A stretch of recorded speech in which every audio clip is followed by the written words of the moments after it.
하나님 말씀 빌립보서 1장 12절과 12절로 18절 말씀.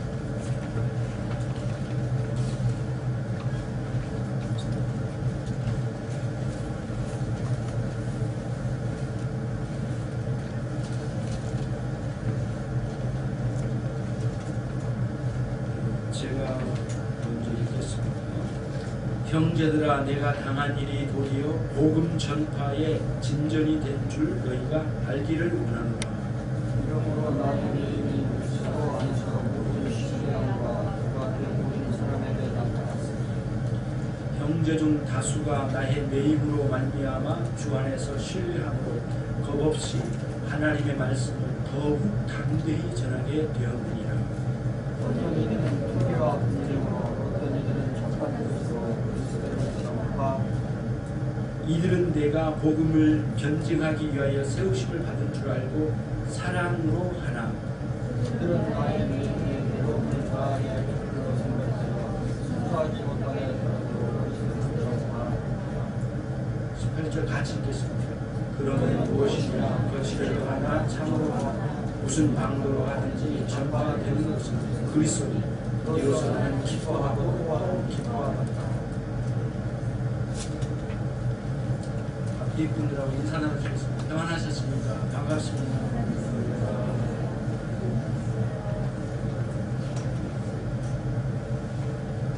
오늘의 설교 주제는 나의 능력의 한계, 하나님의 지혜. 나의 능력의 한계와 하나님의 지혜입니다.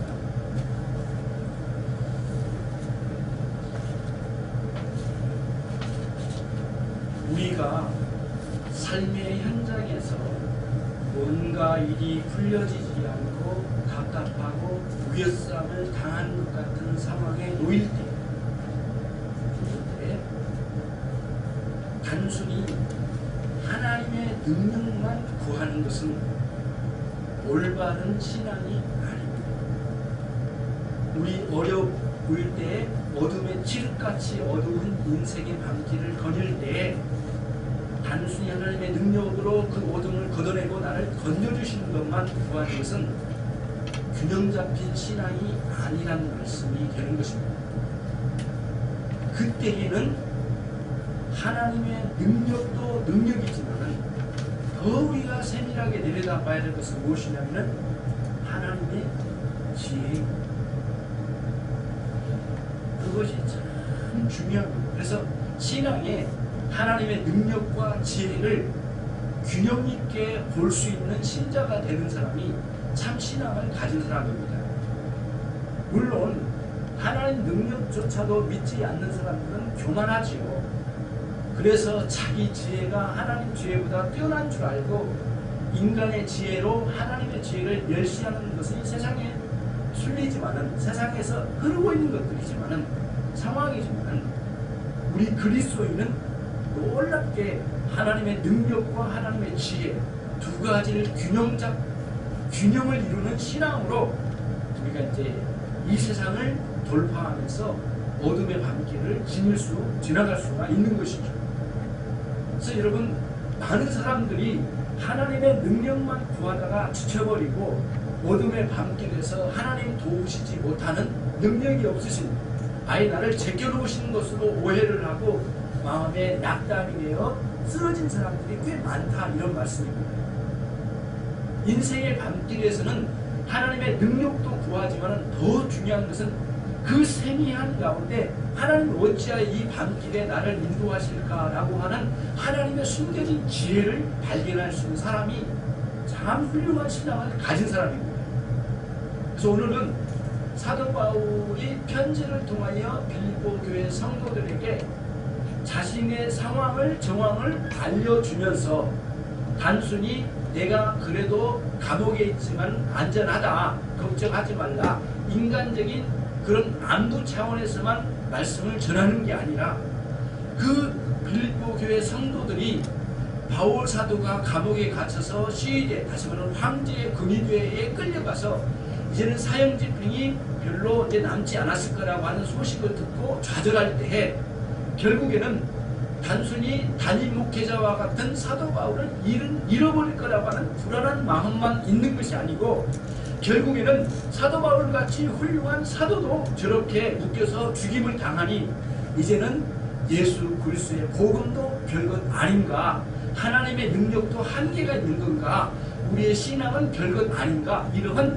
굉장히 신앙적 좌절에 빠진 상황을 두고 사도 바울은 그 부분을 집중하여 가르치고, 그리고 그 부분에 대해서 변명하고 또 그 상황에 대해서 오늘 말씀을 통해서 설명을 해주신 거예요.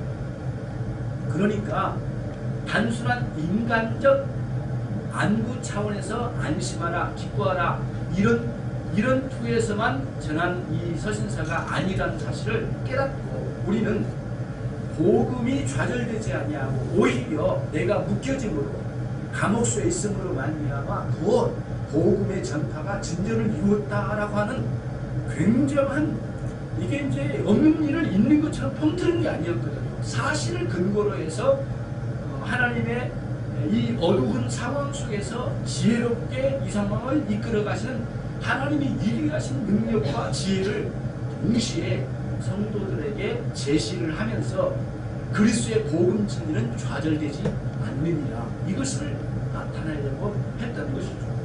그 내용이 이런 내용이죠.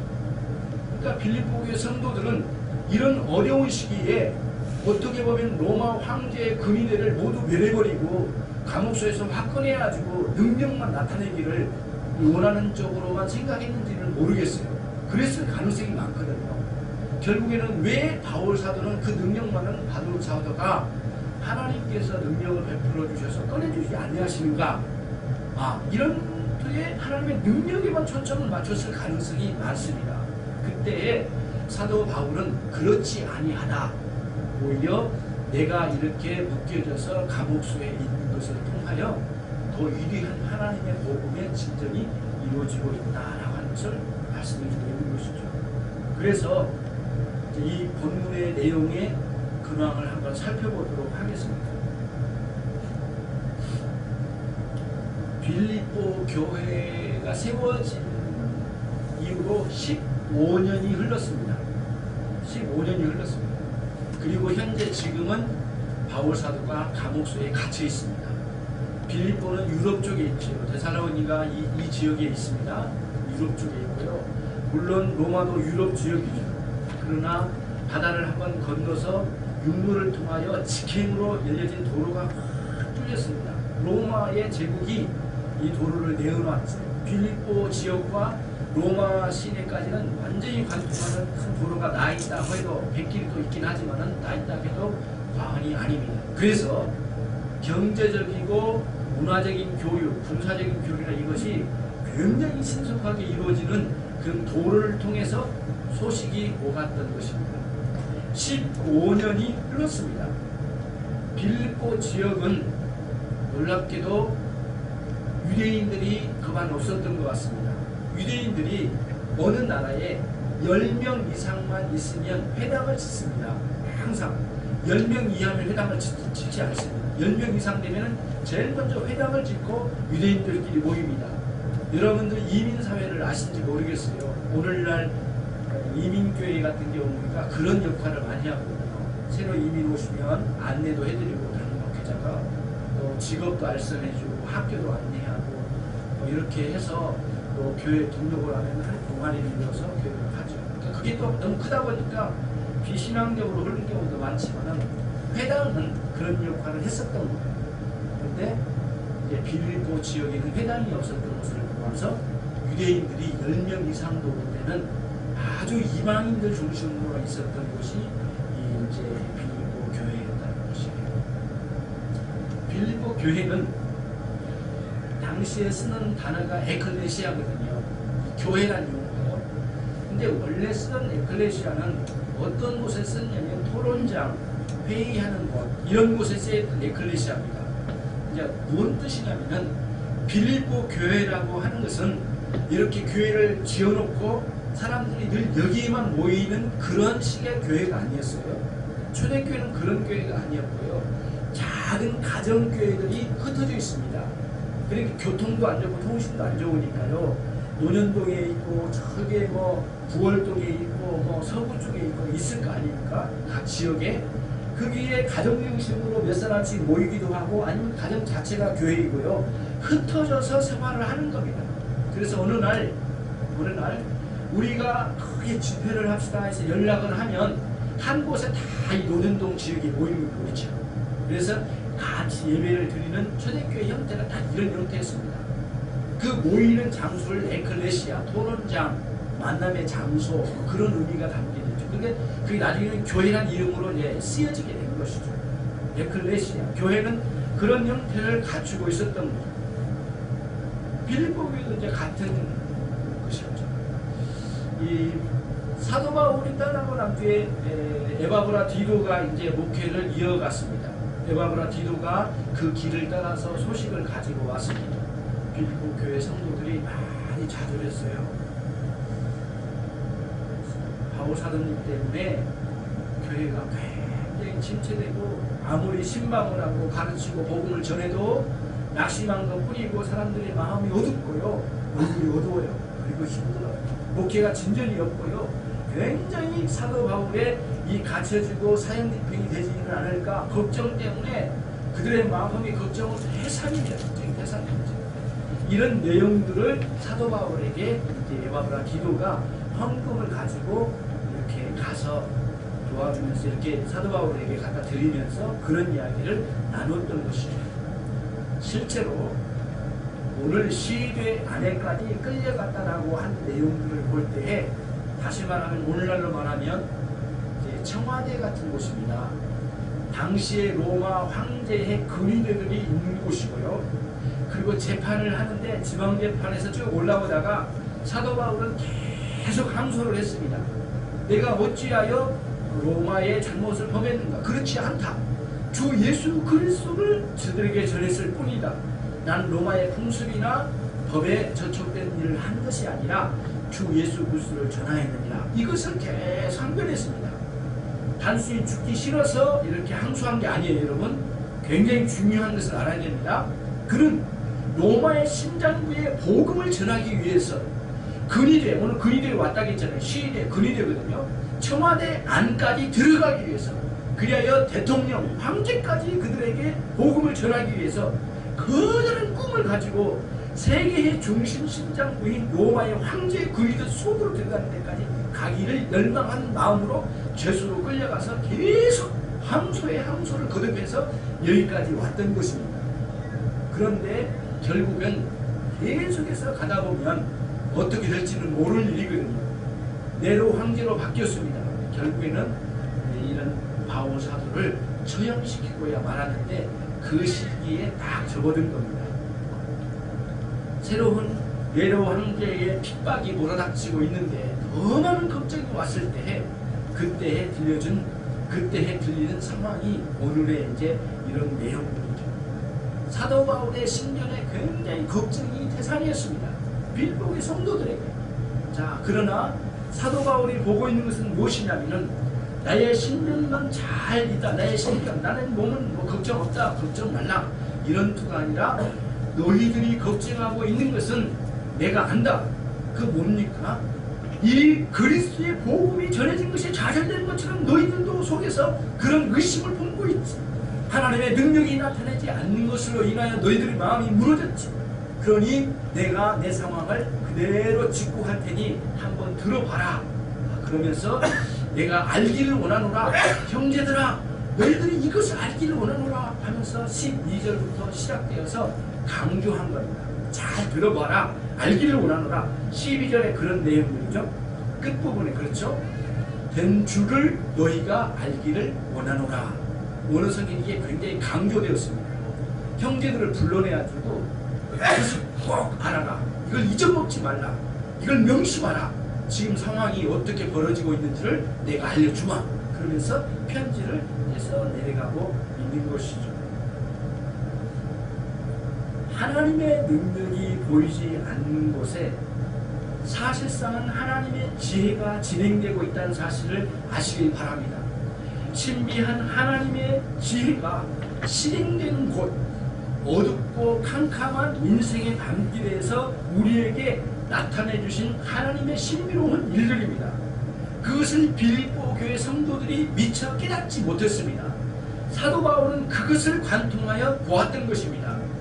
하나님의 능력이 감춰지고 보이지 않는 것처럼 느껴지는 너희들의 마음의 의심과 좌절 속에 하나님의 신비한 지혜의 역사가 일어나고 있다는 사실을 너희들은 알라.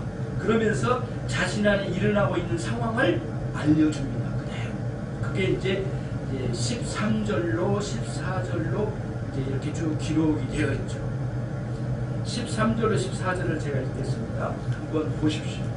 따라서 보십시오. 이러므로 나의 매힘이 그리스도 안에서 온 시위대의 안과 시위대 안에서 근이 되죠. 황제의 근이 되죠. 그 안에와 그 밖에 있는 다른 사람들이겠죠. 밖의 모든 사람에게 나타났으니 형제 중 다수가 나의 매힘으로 말미암아 주 안에서 신뢰함으로 겁없이 하나님의 말씀을 더욱 담대히 전하게 되었느니라. 이 상황은 사도 바울이 갇혀있는 로마의 감옥소 근처에 주변에 늘 이렇게 뭐랄까요, 감옥소에 찾아가서 연회도 하고 했던 사람도 있었을 거고요. 그리고 밖에서 기도하는 사람들도 주변에 있을 겁니다. 그들이 로마서를 받았던 로마 교회인지까지는 우리는 알 수 없지만은 사도 바울을 중심으로 수많은 기독교인들이 여기저기 흩어서 숨어져 있었겠죠. 사도 바울이 갇혀 있는 가운데 있고 네로 황제가 이런 핍박이 몰아닥친 상황에서 얼마나 겁났겠어요. 이 집 저 집에서 지하실로 다 숨어 들어갔을 거예요. 그렇잖아요. 지하에 다 숨어 들어갔을 거예요. 그런데 사도 바울이 그런 와중에 이 시위대 앞에 딱 가가지고 이제 재판을 받는 거죠. 여러분, 감옥소에 있는 사람 최고의 관심이 뭔 줄 아세요? 자기 재판 날짜입니다. 그날의 형량, 자기 죄목, 상황, 모든 게 거기에 집중되어 있습니다. 이렇게 그냥 갇혀 있는 것만 아닙니다. 어떻게 하든 이것을 변론을 잘하고 잘해서 이제 이 자기의 죄목에 대해서 항변할 수 있는 상황을 끌어내려고 많이 하겠죠. 예, 때로 잘못한 것을 빌기도 하고요. 굉장히 관심이 많은 거죠.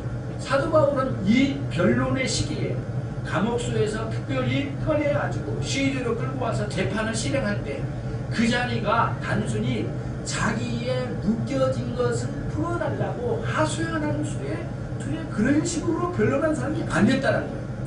내가 그때에 이 매임을 통하여 시위대의 끌려감을 통하여 재판석에 앉아있을 때에 그때에 내가 주 예수 그리스도의 복음을 전했다 이 말씀입니다. 그러니까 안쪽에서는 시위대 안에 있는 고관 대작들과 그 병사들이 있을 거 아니에요. 그들에게 복음을 실컷 전한 거예요.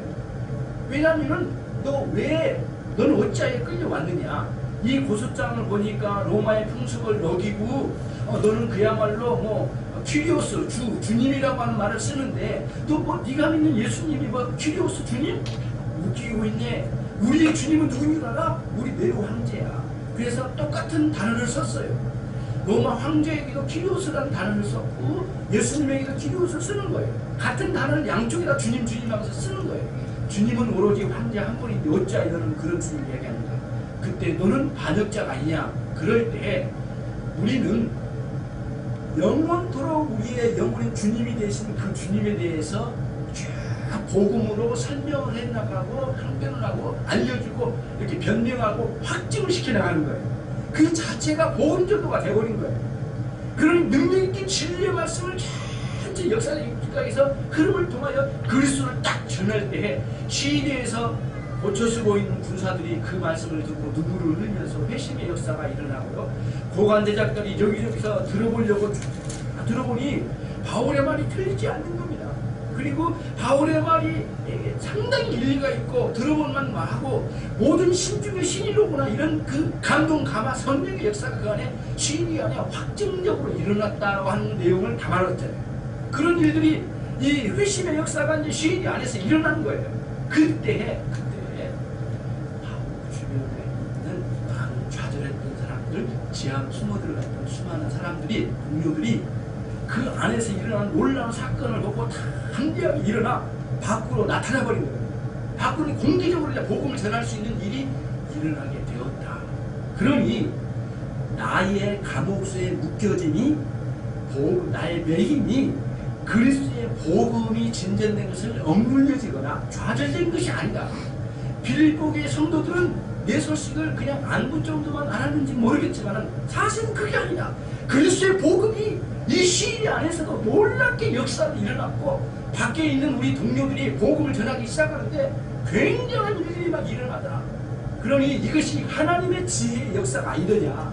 너희는 나를 꺼내는 하나님 능력만 바라봤을지 모르지만 이 어둠의 상황에서 내 인생 가운데 역사하시는 하나님, 그리고 우리 하나님께서 이런 아주 아무런 상황에 곧 난 죽을지도 모르지만 이 일을 통하여 복음의 능력이 활활 타오르고 있는데 이걸로 인해서 위로를 받으라. 그리고 너희의 신앙은 좌절될 것이 아니냐. 비록 어렵고 힘들고 그리고 빌립보 지역에도 많은 핍박이 몰아닥쳤겠지만 여전히 이 진리의 말씀을 흥황하게 될 것이다. 이것을 알려준 거예요. 단순히 자기의 안부 정도로만 안심하고 기도하라 이런 수준이 아니라는 말씀이죠. 그러니까 여러분 잘 생각해 보세요. 이중으로 생각을 해봐야 될 필요가 있어요. 여러분의 인생에 어려운 상황이나 암울한 때가 있어요. 그때에 하나님의 놀라운 지혜의 관점으로 이 상황을 볼 수 있어야 되겠다. 우리는 불신앙을 항상 우리는 껍데기만 보게 만들어요. 신앙이 없을 때는 자꾸 겉으로만 보게 돼요. 표면적인 거 본 거예요. 그러니까 생활이 어렵고 좌절스러운 상황만 보려고 하는 거죠. 그러나 사도 바울의 관점으로 돌아가면은 위대한 하나님의 역사는 이러한 어둠을 뚫고도 놀랍게 역사하신 하나님의 그것은 지혜를 볼 수 있도록 우리에게 제시해 주셨으니 여러분의 삶에서도 그거를 이겨내시길 바라요. 네. 상황 자체는 어렵습니다. 그럴 때 있습니다. 정말 그래서 하나님의 놀라운 도심과 능력이 보이지 않을 때 있습니다. 그러나 이때에 나도 하여금 어떤 삶을 살아야 될지를 알려주시고 이끌어가시는 그런 놀라운 역사를 우리에게 보여주시고 있습니다. 나의 당한 일을 통하여 복음 전파에 진보가 일어났다. 나의 매힘은 오히려 사람들에게 시대의 안팎으로 이 복음이 나타내지는 놀라운 역사가 있었다. 심지어는 이 시대 안에서 복음의 역사가 일어났는데 밖에서도 수많은 사람들이 이렇게 믿고 의지하여 담대히 복음을 전파하는 일들이 막 온 사방에 일어나기 시작했더라. 이런 말씀이에요. 그러니 얼마나 바울이 기뻤겠어요. 오히려 이 나를 묶어서 여기까지 끌고 오신 하나님의 방식이 이 세계의 심장부인 로마 제국의 심장부에 복음의 폭탄을 터뜨리는 과정이었구나라는 사실을 알게 된 거예요. 이 비밀을 깨닫는 거예요. 그래서 인간의 지혜로 보면 잘 모르겠지만 하나님의 지혜로는 놀라운 역사가 일어났다는 사실을 알게 됩니다. 여러분이 참다운 신앙 안에서 하나님을 의지하신다면, 그러신다면, 진리를 따라 살고 계시다면 그 자리는 어떨 때는 그 자리가 형편없고 힘들어 보이지만 그 자리가 곧 지혜, 하나님의 지혜의 역사가 펼쳐지는 현장이 된다는 사실을 아셔야 된다는 거예요. 그것이 오늘 이 본문의 말씀의 메시지예요. 전체적으로 그런 의미를 이렇게 갖추고 있어요. 그런 거예요. 이런 고민을 하잖아요. 앞으로 어떻게 살아가지? 13년도 더 어렵다는데 결혼을 앞에 두는 분들은 여러 가지 걱정도 많을 거예요. 이게 결혼이 잘 이루어질까? 직장을 앞에 두고 있는 분들 그럴 거예요. 직장 생활 내가 제대로 할 수 있을까? 먼 거리 아니면 우리 신혼방을 어디다 차리할까? 이게 될까 말까? 굉장히 생각이 많을 거예요. 그렇죠? 생각을 해야 되겠죠. 그러나 잘 생각해 보세요. 내 인생에 이런 은혜의 시기가 예전보다도 못하다면 문제겠지만 은혜의 상황이 진행되고 있다면 그 자리가 하나님의 지혜로운 현장이에요. 물론 상황을 확 걷어서 완전히 바꿔서 하나님 능력으로 막 나타내는 일들이 안 보이지만은 이 어두운 가운데 하나님의 가려진 놀라운 숨겨져 있는 비밀스러운 하나님의 지혜가 내 인생 가운데 펼쳐지고 있다는 생각을 가지시고 더욱 진전된 마음으로 하나님께 순종하여 나가는 그런 삶을 살아가야 된다는 말씀이죠. 우리의 삶은 실패한 것처럼 보이지만 내 인생 가운데 찾아오신 주님의 복음의 능력은 실패할 일이 없구나. 그러한 시각으로 내 인생에 대해서 복음의 능력으로 도전하는 거예요. 하나님의 지혜로 도전하는 거죠. 이런 시각이 굉장히 중요하다는 것을 오늘 여러분들에게 말씀드리고 싶어요. 엘리야 선지자가 그랬잖아요. 아방이 피비리는 막 그 학살의 현장을 통하여 수많은 하나님의 사람들이 죽어갔습니다. 정말 믿어서 이제 다시 올 줄 갈멜산에서 승리하고 있는 모든 사람들이 이제 이 엘리야 선지자 쪽으로 올 줄 알았습니다. 아 그런데 이 승리를 하고 딱 산에서 내려왔는데 아무도 동조를 안 하는 거예요. 다 깃발 들고 데모를 해가지고 엘리야 선지자 외는 없습니다. 아방 그만하세요. 막 싸울 줄 알았어요. 다 숨어 들어갔어요. 오히려 엘리야 선지자를 고자질했어요. 어디에 숨었더라. 굉장히 충격을 먹었어요.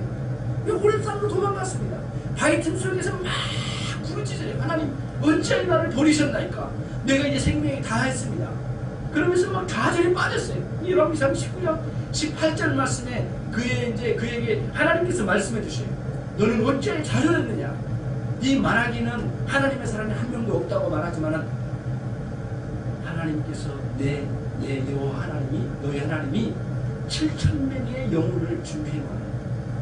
수많은 영혼들을 내가 너처럼 숨겨서 이렇게 가지고 있는데 너는 어찌하여 그렇게 좌절하고 있느냐.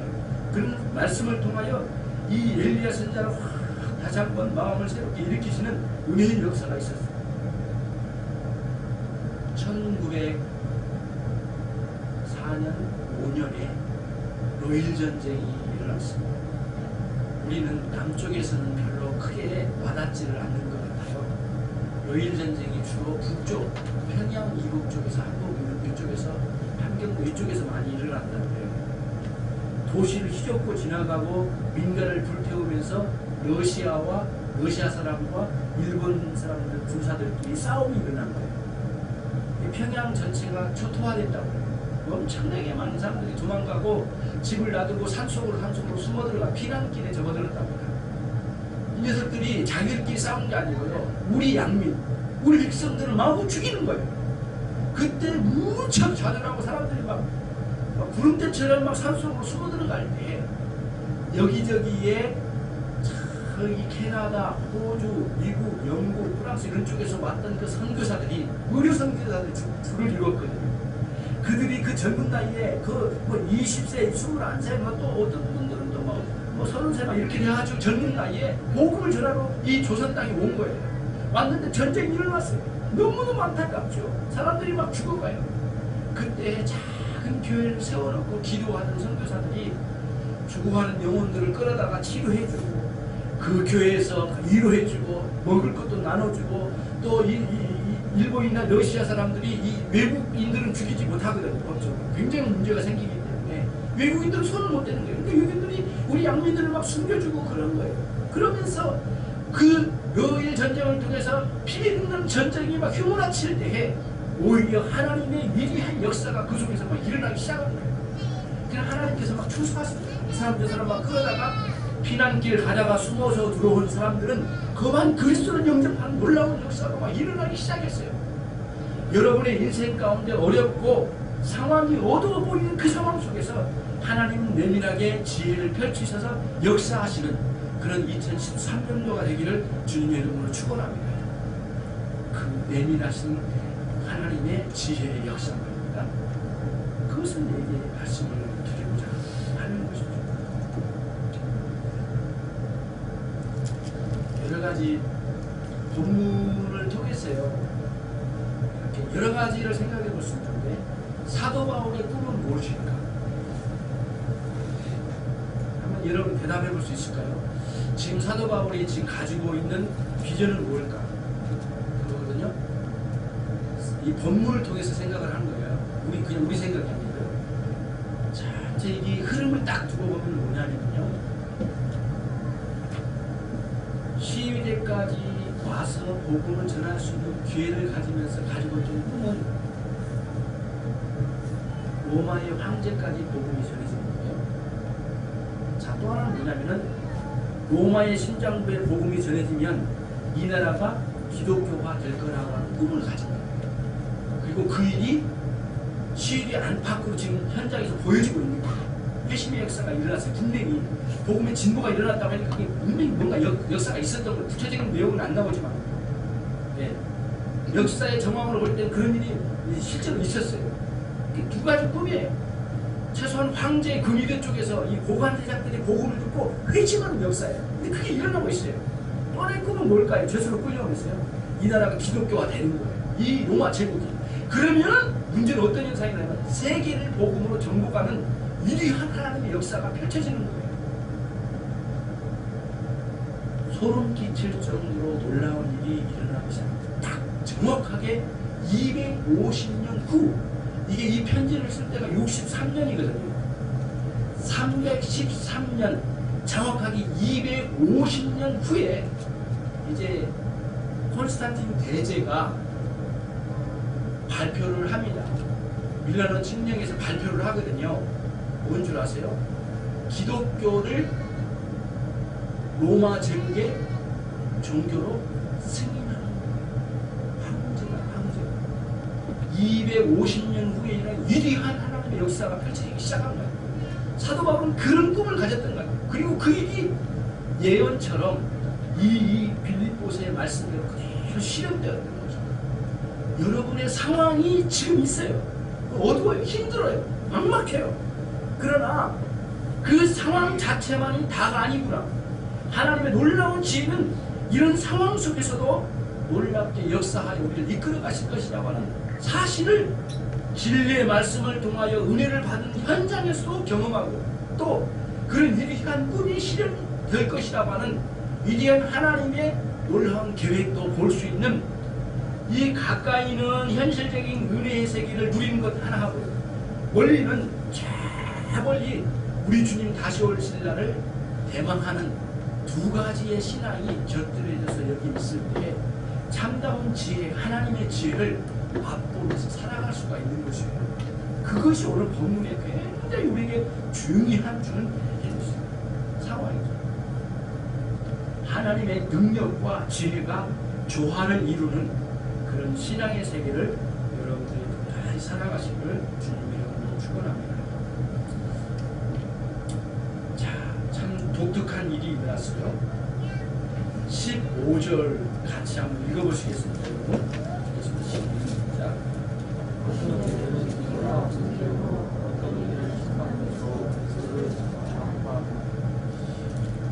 이게 이제 무슨 뜻이냐면은 시대 밖에서 담대히 전하는데 어떤 사람들은 여러 두 부류가 생겼다는 거예요. 뭐냐면은 하나는 어떤 사람은 투기와 분쟁으로 복음을 전했대요. 무슨 뜻이에요? 그 다음에 어떤 사람은 착한 뜻으로 그리스도를 전파했대요. 도대체 무슨 뜻입니까? 이 시위대 밖에서요. 그러니까 사도 바울이 시위대 안에서 변론을 하면서 자기 죄목에 대해서 변론을 하면서 복음을 전했는데 고관 제자들이 회심하는 역사와 시위대 안에서 눈물을 흘리면서 고초하는 병사들이 일어나면서 그리스도를 영접하는 일들이 막 일어나기 시작했을 거예요. 그런 일들이죠. 그 소식이 밖에 들려지기 시작한 거예요. 그때에 주변에 숨어 있었던 사람들이 확 일어나가지고 사도 바울 가운데 역사하신 하나님을 의지하면서 나가서 복음을 이제 공개적으로 전하는 시작이 막 일어나기 시작했다 이거예요. 근데 그 사람 중에 두 부류가 일어났어요. 하나는 뭔 줄 아세요? 투기와 분쟁. 다시 말하면 사도 바울을 대적하는 사람들이에요. 그래, 사도 바울 저만 사도야? 어떻게 보면 진짜 사도는 아니야. 12사도에 포함되지도 않은 사람이거든. 이런 식으로 시기와 질투로 사도 바울을 굉장히 미워하는 마음으로, 항상 교회는 그런 게 있거든요. 그러니까 교회만 기독교 역사에 그게 많아요. 굉장히 싫어하는 거예요. 그래서 하는 말이 뭐냐면은 공개적으로 전하는 거예요. 복음을 전하는데 막 여기서 떠들어댄 거예요. 사도 바울이 전한 복음 우리도 전합니다 막 하면서 당신들 예수 믿고 뭐 구원을 받아라 막 해가지고 어지럽게 만들어버린 거예요. 그렇게 어떻게 해요? 그래서 사도 바울이 감옥수에 갇히면서 더 곤란하게 만들어버린 거죠. 무슨 말씀인지 알겠죠? 그러니까 복음을 전하는데 그 일을 통해서 사도 바울이 곤란해가지고 더 힘들게 만든다 이거예요. 이게 지금 한 부류예요. 자, 그리고 또 한 부류는 뭐냐면은 진정으로 사도 바울도 사랑하고 하나님 역사를 사랑하는 마음으로 좋은 뜻, 참된 뜻으로 복음을 전하는 사람이 있었다. 두 부류가 일어났다. 사도 바울은 이 나쁜 의도를 가지고 복음만 전하는 사람들을 멸시하고 그 사람들을 뭐 저주하거나 미워하거나 이렇게 하지 않았어요. 오히려 둘 다 좋다라고 말을 했어요. 이것이 굉장히 위대한 하나님의 지혜를 꿈꾸고 있는 사람들, 보고 있는 사람들이 가지고 있는 특징이에요. 여러분을 비난하면서 신앙생활을 잘하는 사람이 있다면 그렇게 할 수 있는 하나님의 숨겨진 지혜를 발견할 수 있는 위대한 신자가 되시기를 주님의 이름으로 축원합니다. 굉장히 중요한 원리를 가지고 있어요. 여기는 자기는 죽어도 우리 주님은 흥왕하기를 원했던 세례 요한과 같은 그런 굉장한 뭐랄까요, 그런 굉장한 그 신앙의 사람이었다는 것을 알 수가 있어요. 그거죠. 그러니까 나는 죽어도 그리스도의 복음이 전파된다면 나나쯤이야 희생돼도 모욕을 받아도 더 어려워져도 그건 상관치 않겠다. 오히려 그리스도가 많이 더 많이 전해지기만 한다면 나는 그것으로 기뻐. 물론 나쁜 뜻으로 복음 전하는 게 잘못된 거죠. 그 자체가 잘됐다는 건 아니에요. 그러나 초점은 어디에 있느냐면 나가서 야 그렇게 하지 말라 할 수도 없는 거예요. 너 그렇게 떠들지 말고 아무렇게나 하지 말고 나를 시기하고 질투하는 식으로 하지 말라고 달랠 수도 없어요. 왜? 묶여져 있으니까. 그건 너무너무 제한되어 있는 거예요. 그렇기 때문에 기왕이 그렇게 된 집에 주님이 잘 전파되고 사람들이 믿어지는 역사가 있다면 너무너무 좋겠다. 그런 의도의 말씀이 오늘 이제 15절의 말씀 이렇게 이어지고 있는 것이에요. 그 내용이 16절, 17절에 쭉 이루어지고 있죠. 17절에 그랬잖아요. 그들은 나의 내 힘에 괴로움을 더할 줄 알고 생각하여 순수하지 못하게 다툼으로 그리스도를 전파하느니라. 그랬거든요. 순수하지 못하죠. 좀 추하죠. 그러나 이제 한 가지 방식이 아니라 두 가지 방식으로 양쪽에서 서로 대결하면서 막 복음을 전하니까 한편에 두 배로 복음이 전해지는 느낌으로 다가온 거예요. 이거를 사도는 너무너무 기뻐하고 감사했어요. 이것을 이제 이 내용 속에 담아낸 거예요. 자, 그러니까 여러분의 상황 속에서 볼 때 더 나빠지게 만드는 사람이 막 일어나는 것 같고, 때로는 어떤 사람은 나를 도와준 것처럼 보여지기도 하고, 둘 다 있을 때 우리는 쉽게 나를 곤란하게 만든 사람을 아주 왼수로 생각하고 어떻게 하면 마음이도 무너뜨리고 싶고 막 그런 마음이 생기거든요. 이게 불신앙에서 나온 거예요. 그때 나를 죽여도 좋아. 나는 주님 외에는 없어. 자기 죽음의 신앙으로 대체하면 반드시 그 과정은 승리하고야 말 거예요. 물론 나를 돕고 나를 위하여 기도해주고 그런 사람들과 연대하면서 신앙이 더 성숙해져가면 더 좋고요. 이런 안 좋은 시기 투쟁하는 마음으로 나를 대하고 나를 더 곤란하게 하고 비난하고 나를 욕하고 그렇죠? 흉보고 그런 사람이 있다 이거예요. 내 신앙 속에. 그때에 바울 사도와 같은 신앙의 구도로 대처하는 법을 여러분의 신앙에 도입을 하고 실제로 실행해서 성공적으로 일어나가는 그런 신앙인이 되기를 주님으로 축원해요. 굉장히 중요한 하나의 신앙의 하나의 도구예요. 참 중요해요. 그러나 그 자리는 나의 죽음의 자리예요. 그 자리는 우리가 무너지는 자리예요. 그 자리는 눈물 나는 자리예요. 그러나 그 자리가 그리스도에 세워지신 자리예요. 그렇기 때문에 하나님께서 그 일을 무척 기뻐하신 거예요. 그것은 여러분이 되셔서 이렇게 놀라운 은혜의 역사가 이 가운데 있기를 바랍니다. 말씀을 좀 정리를 해갈게요. 내용이 너무 많아가지고 평소에 비해서 한 20분을 더 해야 돼서 9장을 준비를 했어요. 그런데 뭐 그렇게 할 수 없잖아요. 여러분 얼굴이 그렇게 하고 그렇게 하기 어려운데 좀 정리를 해서 마무리를 해보도록 하겠습니다. 자기 형편은 좌절스러워요. 그러나 하나님의 지혜에 의해서는 복음을 진전시키고 있어요. 요 사이를 해석할 수 있는 신앙이 돼야 돼요. 자, 다시 말씀드릴게요. 내 신앙은 좌절스러워요. 가정적으로는 경제적으로 꼬이고 어려워요. 두 가지 사이를 이렇게 해석할 수 있어야 돼요. 내 신앙은 하나님의 말씀의 은혜를 누리면서 자라가고 있는 것 같아요. 그러나 좌절스러워요. 그때 이그 사이를 해석할 수 있는 신앙이 참 우리에게 필요하다.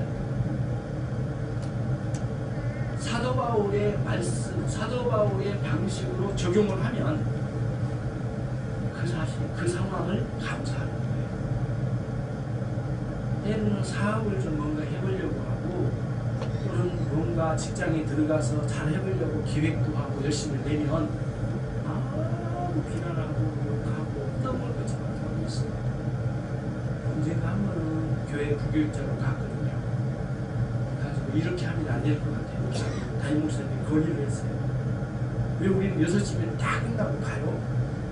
그러지 않고요. 마음껏 일할 수 있는 배경을 좀 만들어달라고 했더니 이제 그게 잘못돼가지고 부교육자들에게 욕을 실컷 먹은 적이 있습니다. 너만 잘났냐. 그래서 6시 넘으면 기다렸다가 막 내 책을 덮고 책상을 불 끄고 빨리 나가자고 이제 약간 농담이 섞이는 건데 빼대가 있는 거죠. 그리고 같이 6시에 땡 하면 끝내야지 왜 이러냐. 계속 기획서를 내면은 막 우리가 살려줘야죠. 그런 적이 있었습니다. 굉장히 마음이 아픈 적이 있었거든요. 그러면 안 되는데 이게 아닌데 이게 안 되죠. 그래서 이제 그게 쉽지 않았거든요. 그런 때가 있잖아요. 여러분의 삶을 살 때도 사업을 하고 직장을 다니면서 학업을 하고 이렇게 할 때도 뭔가 선한 길을 가고 주님 뜻을 따라서 가려고 할 때에 이런 공격하는 사람들 많이 있어요. 그때 그 상황을 그냥 끄댕이 잡고 같이 싸우고 있지 말고요. 상황을 잘 살피시고 저 사람이 말하는 의도가 뭔지 정확하게 내 이야기도 말해야 되겠지만 도무지 먹혀 들어가지 않는 사람들은 깊이 인내를 해요. 그게 소위 말하는 자기 십자가화하는 것입니다. 주님의 십자가는 주님만 지시라고 놔둬버린 게 아니에요. 내 인생에 짊어지는 거예요. 그 상황. 때로는 너무 좋아요. 채찍에 갈고리 달린 채찍에 온몸에 찢어진 것 같아요. 내 얼굴에 침뱉은 받는 모욕도 당해요. 너무 슬프고 힘들어요. 단 한순간도 넘을 수 없을 것 같아요. 그때에 그냥 그 일에 대해서 그렇게 원인 제공자들을 향해서 싸우기만 하면 신앙이 아니에요. 그 상황을 충분히 설명하고 옳고 그름을 말해주지만은 그래도 막무가내로 나간 사람이 있다면 그 십자가를 짊어지라고 하나님 명하셨구나 생각하고 짊어지시고 그리고 골고다 언덕을 주님과 함께 아니면 요셉처럼 그리고 하나씩 기도와 말씀으로 그 상황을 돌파하며 걷는 거예요. 그때 하나님께서 위대한 신앙의 역사가 우리 안에 일어나. 그때 신앙이 자라요. 네. 여러분 평상시 신앙이 잘하면 잘 안 자라잖아요. 그때 평상시에는 은혜를 누리던 사람이 그때는 그 은혜 누린 그 은혜를 실천의 현장으로 우리를 끌고 가신 거예요. 그래가지고 실천하게 하신 거예요. 우리를 익혀주신 거예요. 그리고 난 뒤에 정령같이 다시 일어나는 거예요. 그걸 다윗이 그것을 경험한 거예요. 7번 풀무불에 집어 넣는 것 같은 상황이 돼요. 하나님의 정금같이 나를 밝히시는 하나님의 위대한 역사가 내 인생 가운데 일어나기 시작하는 거예요. 그때가 하나님 만나는 때예요. 여러분. 그 기회는 너무 복된 기회예요. 나는 우리 여동생이 이럴 때 가장 어려운 시기였어요. 그때가 지금 시기예요. 1월달이니까.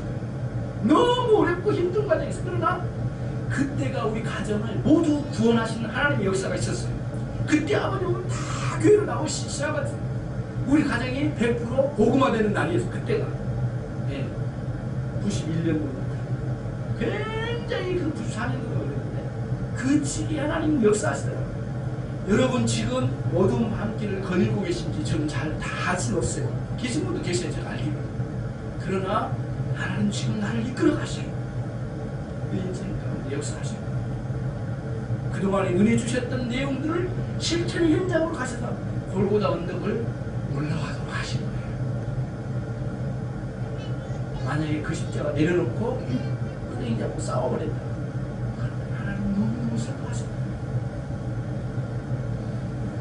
그래서 하나님을 그래서 지혜는 참다운 신앙의 지혜는 하나님을 기쁘시게 하는 기술이다. 그런 걸 써요. 외인부리도 있었더라고요.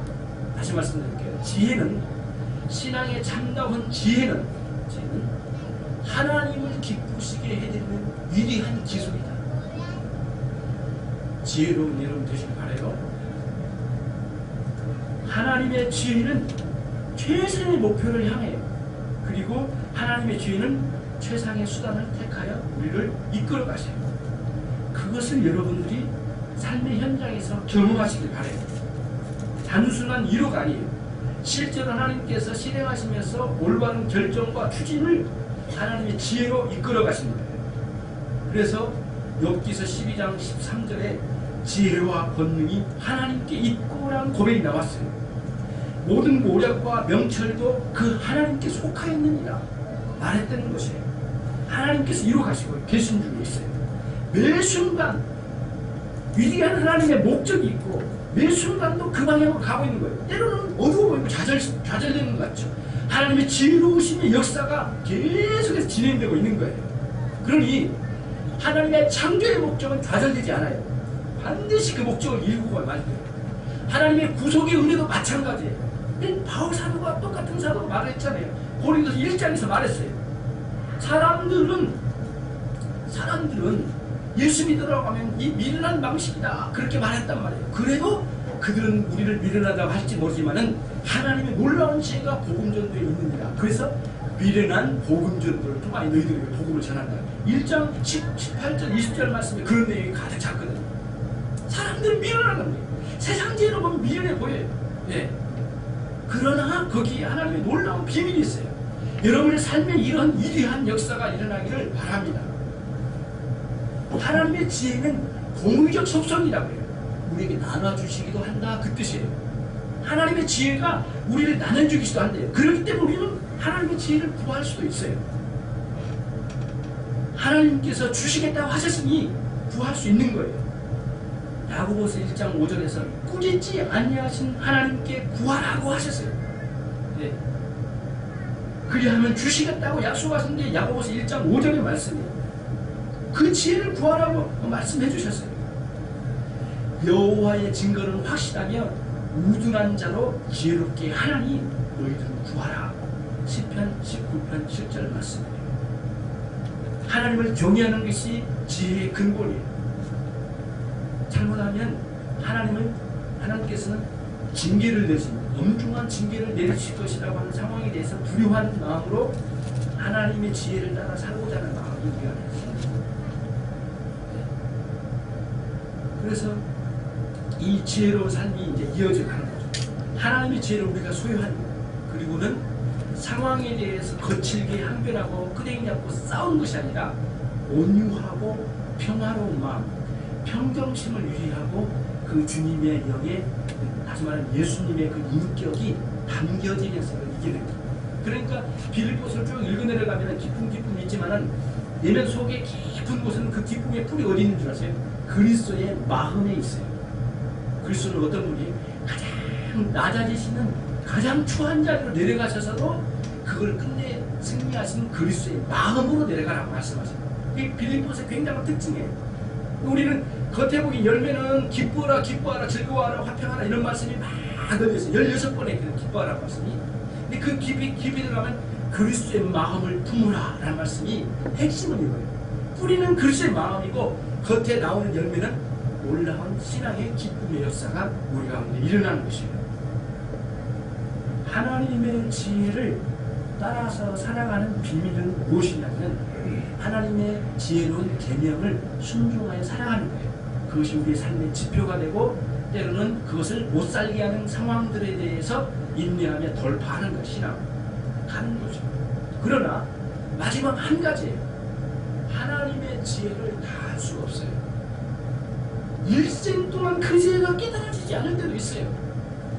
어거스틴의 어머니 모니카의 상황이 딱 그거예요. 일생 동안 젊은 나이에 막 타락했거든요.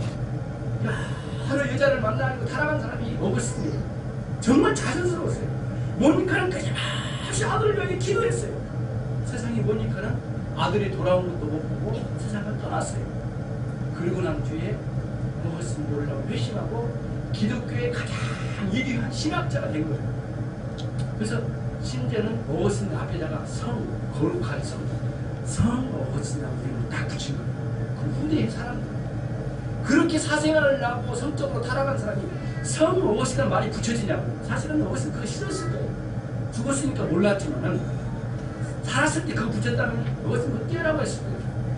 하나님께 가장 훌륭하고 참된 신학처럼 하는 위대한 그리스도인이 되도록 만들어내셨습니다.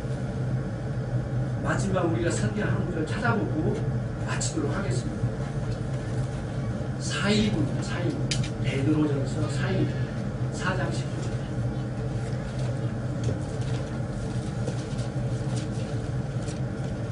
베드로전서